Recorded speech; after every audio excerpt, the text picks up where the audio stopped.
Teka, check ko lang yung ano. So, ito, may tatlo tayong bagong dating na unit from G&G. Pagsabay-sabayin ko na para mabilisan lang. G&G VFC na Rattler, 6 inches. Sige, pakita mo nga muna to bago. Teka guys sige, papakita muna sa inyo. G&G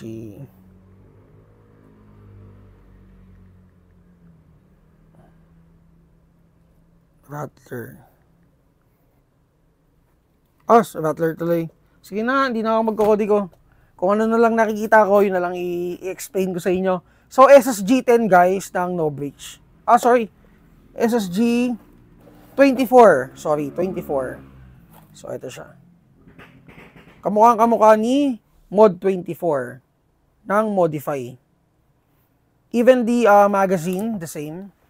So, unahin ko na itong ipakita sa inyo. Short, lang tayo, review. So, G&G Wild Hog 12 inches. So, merong apat na G&G length. Okay, so 7 inches, 9 inches, 12 inches, at saka 13.5 inches. So, ito, 12 inches to guys.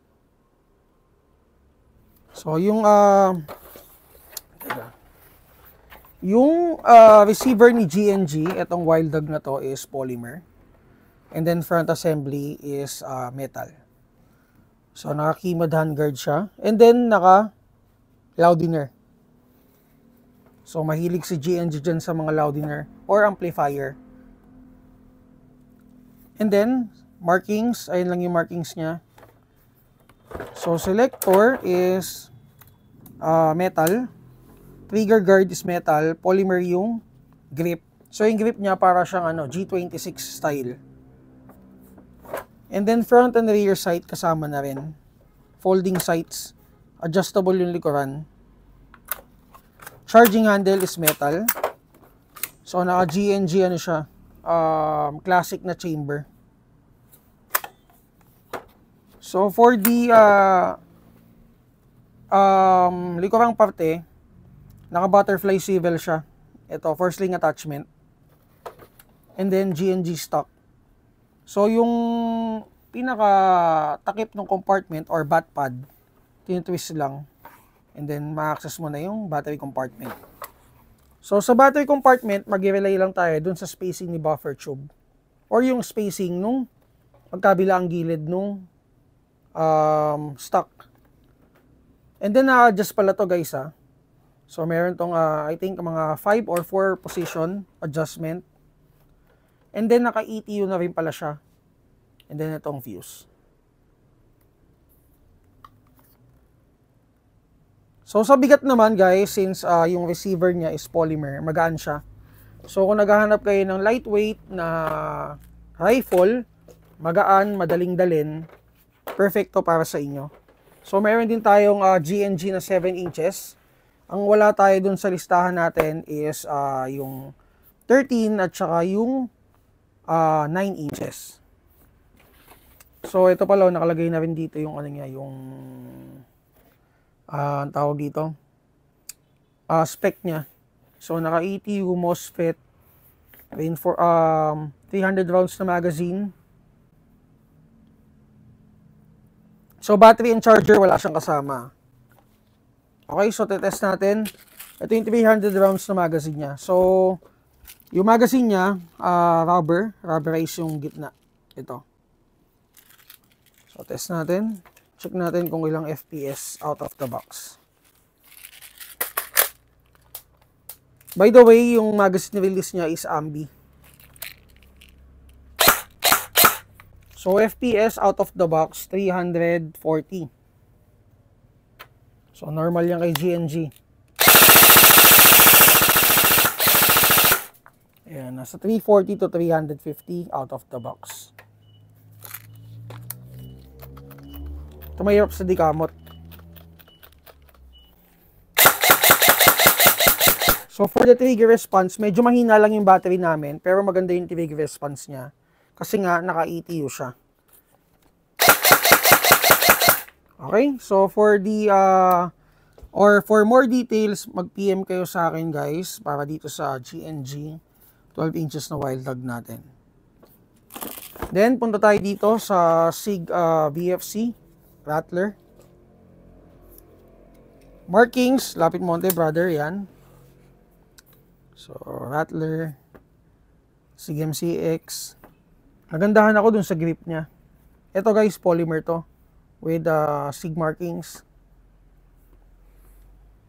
Ito na-fold. So license ano to unit to. Kaya yung mga markings niya is talagang accurate dun sa tunay. Pati yung pagkakabuo sa kanya guys, appearance, yun. So metal yung charging handle. May kasama ba siyang ano, sights? Walang laman to. So check natin. Laman, BB loader daw meron. Yan, ito yung BB loader niya. Ganda oh. So ganyan no, ganyan yung siya buuin guys. Ganda ng suppressor. So naka hand stop lang. Nagandahan talaga ako sa grip niya, sa Holman ng grip niya. Sobrang ganda. Okay, test natin. Check natin kung ilang FPS. Ngayon lang tayo nagkaroon nito ha. Ang nagkakaroon tayo, yung mahaba, ayan, gaya nito guys. Ito naman, ano to, ay parang ano, Spear, no? Spear, Hunter, MCX Hunter, parang yun yata yung code niya. Pero, ano guys, parang ano, kuya. Okay, test natin. Grabe, ang ganda. Ang smooth nung ano, nung pagkakasa, medyo matigas. Ayan, 345. 364. Auto natin.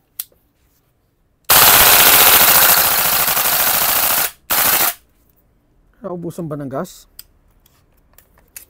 Wala, malamig na yung magazine.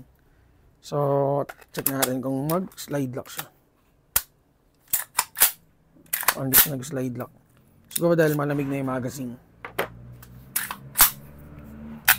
Okay, so for details naman para dito sa SIG Rattler natin, PM kayo sa page namin. Again, ipopost na natin to lahat mamaya. Medyo nangawit ako dun ang bigat. And then, ito namang Novreach na ano, na SSG24. So guys, ito, spring na lang din kung magtataas kayo ng FPS. Spring na lang din ang papalitan nyo dito. By the way, meron kami ditong Mod 24. Talagang kamukhang-kamukha niya. So, ayun. Ito naman, SSG24. So, I think dun siya inspired. Dun sa unit na yun. So, VSR spec. And then, FPS, tinest namin kanina. The same din siya sa Mod 24. Nasa around 530. Kung magtataas kayo ng FPS, palit lang ng spring. I think papalo na yun ng mga around mga 600. So yung ito, metal, pati yung pinakalagayan ng scope. And then yung pinaka-body niya is polymer. And then may bolt na siya dito for bipod attachment. So adjustable din yung sa butt pad niya, ito.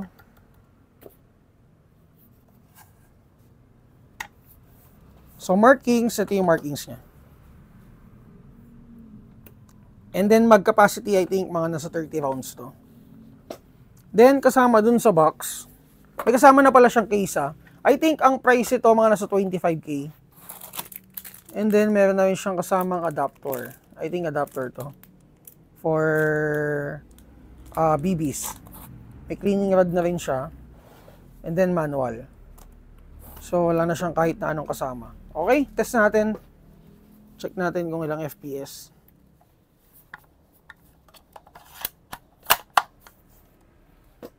Chrono check.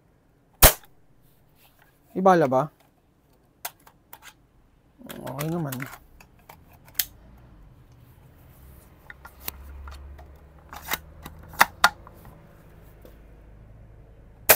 Ayan, 538. Haba eh.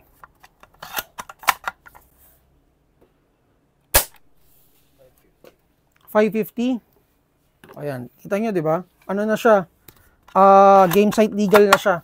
So usually kasi ang FPS ng snipers is nasa 550. So yun na yung game legal natin. Okay, and then hop up adjustment nandito. Ayan. So dyan nyo siya i-adjust. Yung flight ng BBC yan, guys. And then magazine niya pala, pakita ko sa inyo. Ito yung magazine niya. Same din with Mod 24. Okay, so guys, kung may mga questions kayo regarding units, PM lang kayo sa page na